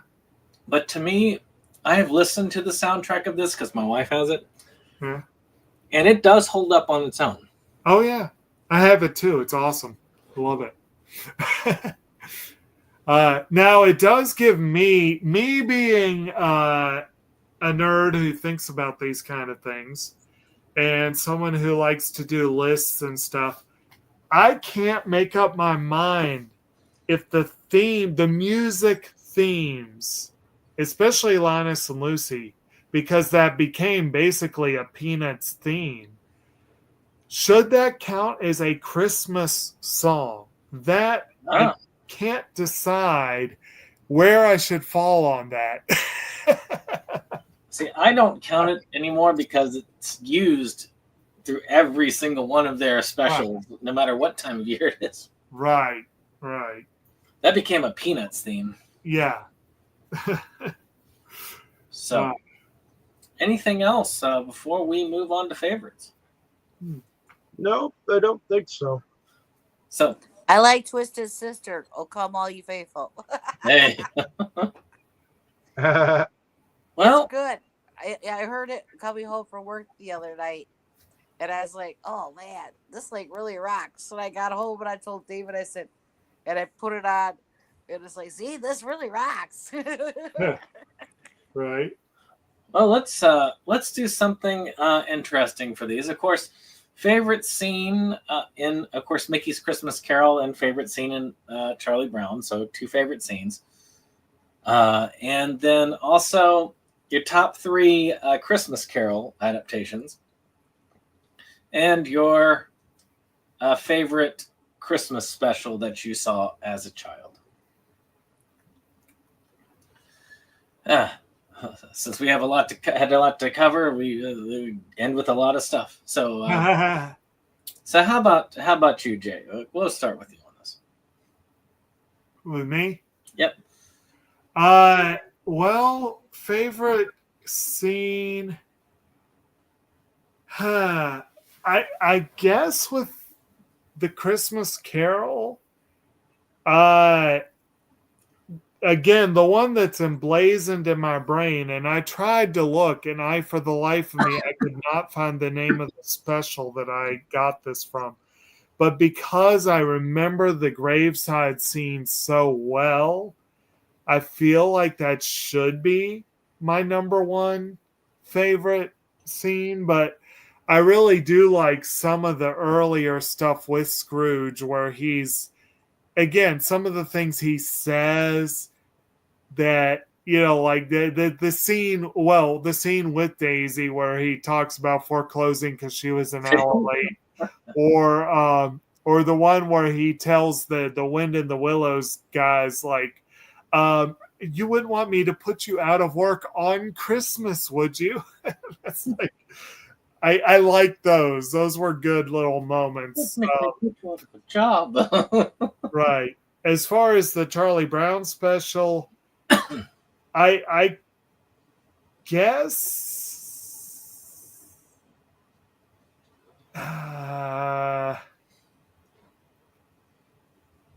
Honestly, I like Linus's big speech. That was always a big thing for me growing up.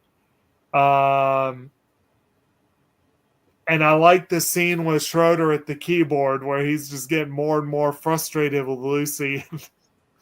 I guess I'll probably go with those. Maybe. Or maybe even the scene where Charlie Brown finds the Christmas tree, because I think that's kind of a sweet little scene. I'll go with that, I guess. As far as Christmas Carol adaptations, Your top three. my top three. Oh, that's tricky. See, most of them I'm not familiar enough with them. Are you counting The Man Who Invented Christmas? Or Yeah, you? that counts. It recounts that tale in a way. Okay. Because that is probably my favorite Scrooge.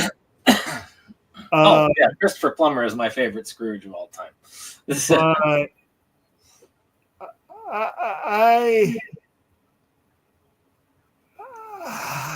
I guess I don't think this is set in stone. Let's put it that way. I don't think this would be a definitive list, but I might be tempted to say The Muppets Christmas Carol, then Scrooged, and then maybe a tie between Mickey's Christmas Carol and The Man Who Invented Christmas. That maybe, but that's iffy. As far as what was the last one? Just a favorite Christmas special you saw as a kid growing up. It doesn't have to be a particular one, just a favorite that you remember. If I were to say,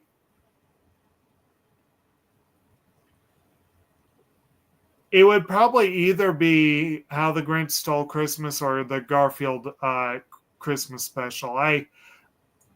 I'm not sure which one's the best. Maybe the Grinch because it's so iconic.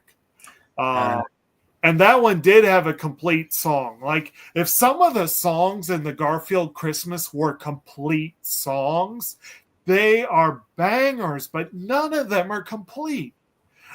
It's so annoying. You're a mean one, Mr. Garfield. Right. All right, Dave, what was your favorite scene in Mickey's Christmas Carol?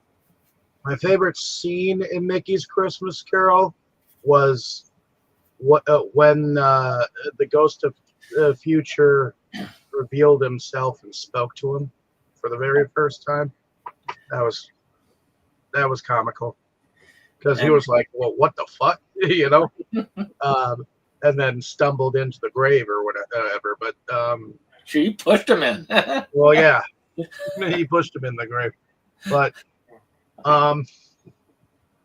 and then my favorite scene in the Charlie Brown is probably when the kids gathered around and furnished the tree, because even though I know it seemed like that was like a network thing that we don't want the kids being all mean. I mean, we want this to have a Christian message so that we can share it to our boys and girls, and then the parents can gather around and ask questions of their kids, type of thing. Because that was kind of what was going on in the late 80s to early 90s. I know my parents were trying to sit down prayer stuff after some of the things we watched. Well, this was 60, so that would not have applied. 65, yeah. And just to clarify, Charles Schultz fought for the Christian elements. The producers didn't want it. They thought that would tank the show's chances. He knew what he wanted, and I'll admit, yeah, at the time, and I'll admit, the '60s was a little bit before the prosperity gospel kind of hit the mainstream. I mean, Tammy Billy- Faye's and your Billy and your Graham. Jerry Falwells and all that. Not They to were, mention the Gordon Gekko gospel. Greed is good. yeah. So it kind of.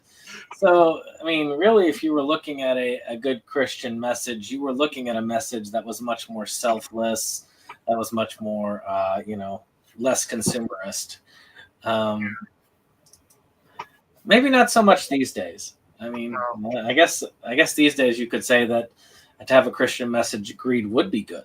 Yeah. So, okay. So, what? So, Dave, I know you were one of two here who has talked about a lot of really good Christmas Carol ones. So I expect some bangers from you. What are your top 3 Christmas Carol renditions? My top Top 3. I technically have 4, but I'll keep it to 3. Alastair Sim's Scrooge is an all-time must. He is Scrooge to me. Is that the version from which version is that? That's the version.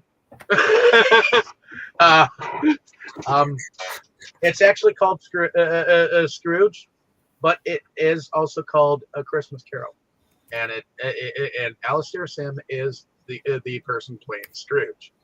If I remember correctly, Katie Anna, who played in Mary Poppins, was Mrs. Cratchit there. If that helps. But there's a scene in that particular one where he's shown like the ghosts that are haunting like all the others, and I saw it in black and white. I know many people have seen it in color, but I prefer it in black and white, and it should have stayed in black and white. 1951. Is that? Yeah. Okay. No, I know the one you're talking about. That to me is the definitive Scrooge. But I also like An American Christmas Carol with the Fonz. Is that the one that has like? Is that the one that's like supposedly the comedy by the people who made Airplane with the? What? Isn't that American Carol?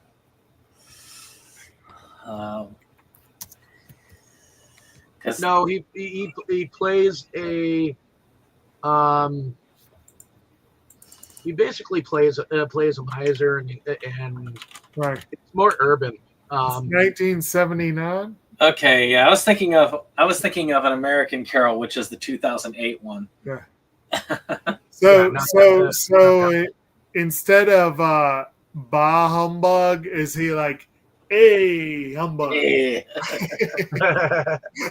You'd think so, but he's actually pretty young.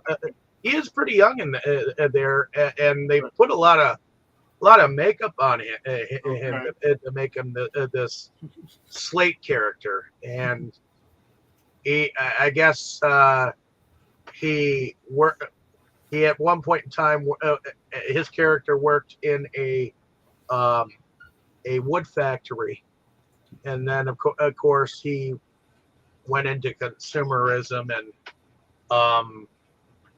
I guess he didn't get along with the owner, grew up with the daughter, fell in love with her, and it kind of does the whole Scrooge thing with him. So, and it's cool. My parents got me onto it, and it's one of their favorites. And then I think I'm going to go with an independent one called The Christmas Carol, and because that one has Scrooge singing in it a little bit. It's kind of a musical sort of by directed by D.P. Mann, and I guess it's narrated by someone who actually was part of the original Doctor Who stuff. So I like that one. I have others, but it's kind of interesting because I like a lot of the different versions that are out there, but it's just Some I don't watch as much as others. So, So, and then 3 shorts or just one. just one Christmas special you liked growing up. See, I never saw Garfield's, so I can't say that one. Hmm. I would have to go with the Flintstones Christmas Carol. Hey, if you liked it growing up, that's good. I did like it growing up. So, See, there you go. although I haven't seen it in forever, and I'm not even sure where it is on physical media, but you know, I'm not sure I ever saw that one. I saw I like the meme was like, who are they worshiping? Because it's supposed to be prior to. But so Tammy, what was your favorite scene for Mickey's Christmas Carol and for Peanuts? From Mickey's, I actually liked it when Jiminy Cricket was introduced because I like him. So, and I did like the humor, the different ones that Jake's mentioned, the humor that Scrooge, McDuck had, some of his lines and stuff were funny, Mm-hmm. For the Peanuts gang, I did like the ending. I liked how all of a sudden they came together and the tree looked really cute and they were singing and having, I thought that was nice. All right. And what is your top 3 Christmas Carol adaptations? I like that indie. Well, I don't know if it's independent. It's a TNT miniseries. Oh, watched the other year. yeah, We she likes watched it, that yeah. one. Okay. And I don't know why I like that the newer animated Grinch. Oh no, just the Christmas Carol ones.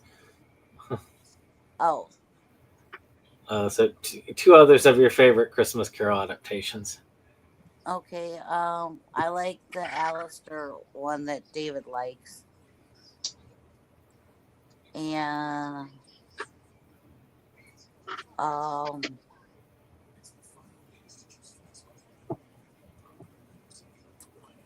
I don't know. I can picture other ones. I just don't know who's in them or anything because I've got them.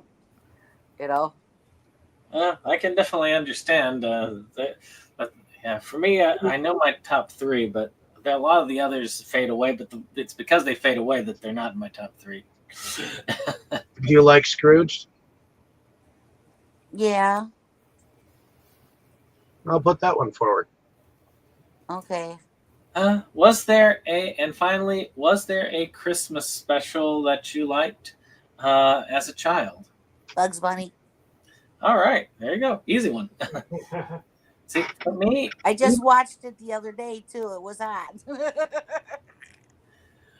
See, for me, even though he wasn't quite right for the part, the whole Goofy as Jacob Marley thing, that whole thing I really liked. I thought it was very well done, from the whole shadow chasing him up the stairs to just the entirety of it. It was definitely Goofy trying his best to be Jacob Marley. Good. As far as the Christmas special, I always get a laugh out of Lucy trying to be the psychiatrist. It's basically, apparently she must have just read a chapter on phobias and decided, I'm going to list every phobia in the book that I read last night.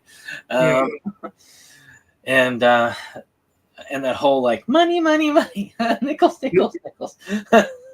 Now, were the ones she listed off at all correct, or were they? They're correct, but some of them didn't even sound like phobias. I think she said some things that really were totally off. They're like photophobia, the fear of everything, which is true. There's actually a micro budget film by that name, which and of course Charlie Brown's like, that's it. Yeah. My top 3 Christmas Carol adaptations. Let's see. This is actually my number 1. Still is after all this time. I've seen a number of them. I've seen the Alistair one. I've seen Christopher Plummer, who is still my favorite Scrooge, by the way. I saw a lot, but that one's still my favorite. Then number 2 is probably Scrooged.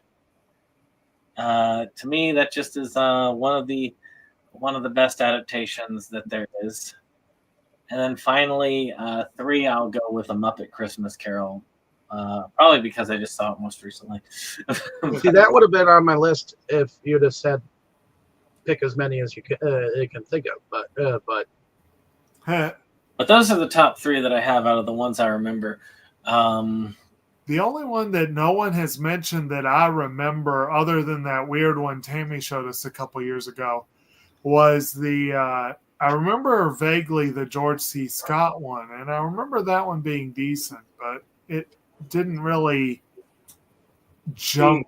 I remember that one. I remember the Jean-Luc Picard one, which I didn't care for. I don't think I saw I that. didn't mind that one. I know of it. And I think the Alistair Sim one may be the one I have on a Christmas 4-pack that I watched a couple Who years played ago. Daddy Warbucks? He was in one. And there's the scene where he's just dancing on someone's grave and singing a song. And that's one of the ones that my dad always gets a kick out of because he's singing something over the grave. And I think that's Albert Finney. Okay. Was in A Christmas Carol. I believe he did do one, yes. And that one wasn't too bad. I didn't mind that one. It's a weird one because of some of the scenes in it, but I do think that Tammy's version that she likes was a very dark version of the Jacob Marley story. And apparently Disney's producing one coming up that's more Marley centric. Well, of course. One thing I wanted to put out that I do remember the most from my Charlie Brown Christmas special is the Peppermint Patty commercials. I don't know if anybody else remembers that, but for some reason, I always associate this Christmas special with Peppermint Patty. Huh. I always associate Goofy with a commercial that I can never seem to find, but it was something I saw before a movie at the theater, and it talked about all the different ways you can view things now, like you had the VHS, the DVD, the DVR, and it just exploded into all these different formats. And I don't know what it was called, and I know I can't find it anywhere. Dave, I think it was like a promotional thing. The one you were talking about with Finney, was that simply called Scrooge? It's been called that, but it's also A Christmas Carol. Well, so I'm looking on IMDb. There's one from 1970 that's called Scrooge. Yes. That featured Alec Guinness as the ghost of Marley. I believe so. Yeah, that sounds interesting. And it does say it's a musical. So yeah, yes. It's Scrooge the musical. I believe it's weird, but definitely check it out if you can. Huh. The last of the things is a favorite Christmas special of mine as a kid was a Claymation Christmas. As a kid, it was because it had the California Raisins, and I like the waffling song. I was introduced to the Winton animations through a short film that starred the Little Monsters kid. In it, called Dinosaurs. It's about time, and it was all about how he had to get a get paper into school, and he kept throwing stuff all over the place. And there was a song called Mesozoic Time during it, and then the other half of the short, which was only like 25-30 minutes, it was claymation. So and that's where you see a few of those dinosaurs that show up in the that I think he spliced into other variations of this stuff in that Christmas special, I believe. Well, in any case, I guess that's it for this one tonight. Right. I know we're running a little bit at the late end of the spectrum, so I'm going to have to bow out myself. But I did want to say that next week we are doing our annual review where we look at everything we've covered, including these two shorts. Ooh. Yeah. And we rank them as to how we thought, how much we enjoyed them overall as like our personal rankings, and then we use those combined rankings to say what was the best of the best. Okay. So Okay, well, everybody have a great Christmas. Yes. Merry Yep. Christmas all. Merry Christmas, everyone. And I don't think we'll do our outros today, but unless we have something special to say at this moment. But I'll see you guys after the holidays. Yes. and to all a good night. Happy New Year. God bless us, everyone. Indeed. Merry Christmas. Meg.